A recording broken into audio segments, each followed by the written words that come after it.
जादुई बालों का क्रीम। बिलासपुर विलेज के बगल में एक जंगल है। वहाँ एक हिरन हरा भरा घास खाते हुए इस तरह सोचते रहती है, पता नहीं मुझे इस श्राप से छुटकारा कब मिलेगा। कौन मुझे मुक्ति दिलाएगा, मुक्ति कब मिलेगी और कौन जंगल की ओर आएगा, पता नहीं। इस तरह सोचती हुई हिरन सारा जंगल घूमती रहती है। बिलासपुर विलेज में धर्मेंद्र नाम का एक व्यक्ति फलों का व्यापार करते हुए अपने परिवार का पालन पोषण करता रहता है। उसे प्रमोद और चरण नाम के 2 बेटे थे। बड़ा बेटा प्रमोद अपने गंजेपन के कारण हमेशा चिंता में रहता था और किसी से भी ज्यादा बात नहीं करता था।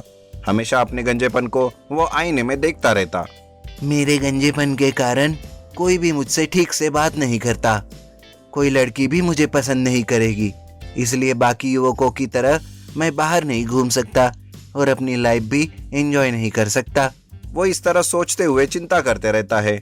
बचपन से ही छोटा बेटा चरण के अच्छे घने बाल थे और सबसे घुल मिल कर वो बातें भी करता रहता है। इससे माँ बाप धर्मेंद्र और सुजाता चरण को अच्छी तरह से देखभाल करते थे। कभी भी अपने बालों के लिए कुछ भी मांगा तो वो क्षण में ला कर देते थे। एक दिन चरण कहता है, माँ, मुझे करी पत्ती की चाय चाहिए। थोड़ी देर रुक जाओ चरण, अभी नहीं बना। अरे माँ, आपको पता है ना, करी पत्ती का चाय मेरे बालों के लिए जरूरी है। हाँ पता है चरण, लेकिन घर में करी पत्ता खत्म हो गया है, इसलिए लौटते समय तेरे पिताजी लेकर आएंगे। उनके आते ही 1 मिनट में बना दूंगी। तभी धर्मेंद्र बहुत सारा करी पत्ता लेकर घर में आते सुजाता को देते हैं।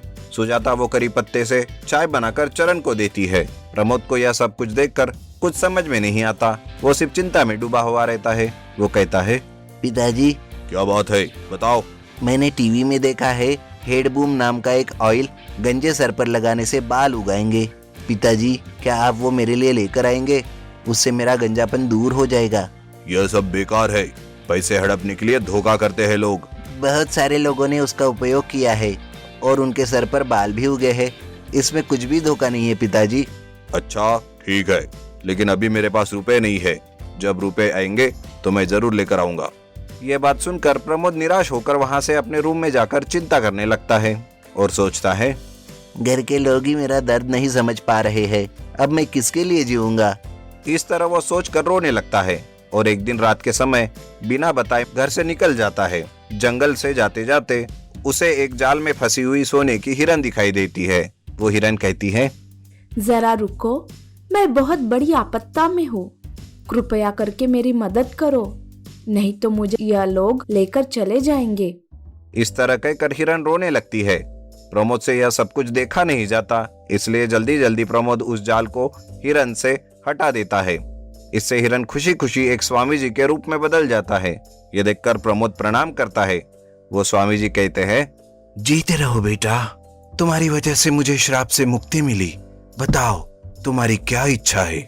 स्वामी जी, इस गंजेपन के कारण 4 लोगों में जाने के लिए मैं बहुत शर्मिंदा हो रहा हूँ। मेरे अपने भी मुझसे धिक्कार कर रहे हैं। मैं तुम्हारी चिंता समझ गया बेटा। ऐसा कहकर स्वामी जी अपनी आंखें बंद कर लेते हैं और एक क्षण में ही आंखें खोल के देखते हैं तो उनके हाथ में एक डिब्बा आता है।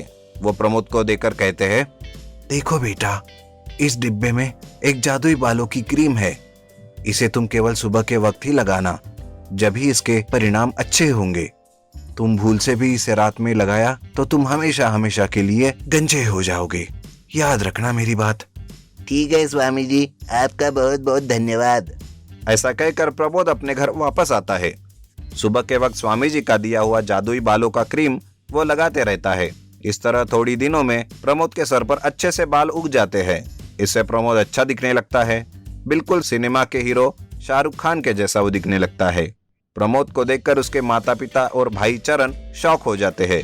वो अच्छे से तैयार होकर अपने बालों को दिखाने के लिए गांव में जाता है। लड़कियां तो उसके पीछे ही पड़ जाती है।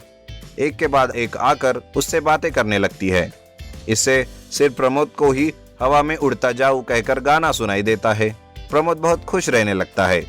ये सब कुछ देखकर उसका छोटा भाई चरण उस पे ईर्ष्या करने लगता है और सोचता है कि ये सब कुछ कैसे हुआ।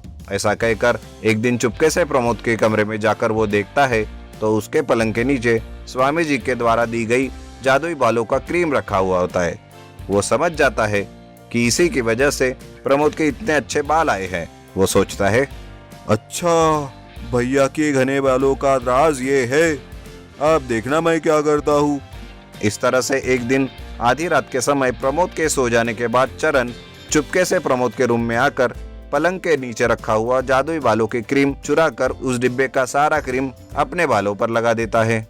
अब देखना, इसकी वजह से मेरे बाल और भी घने और भी ज्यादा चमकेंगे।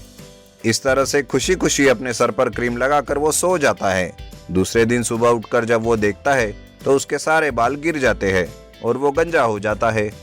ये सब कुछ देखकर चौंक कर वो रोने लगता है और बड़े भाई प्रमोद के पास जाकर अपनी सारी गलती स्वीकार करता है।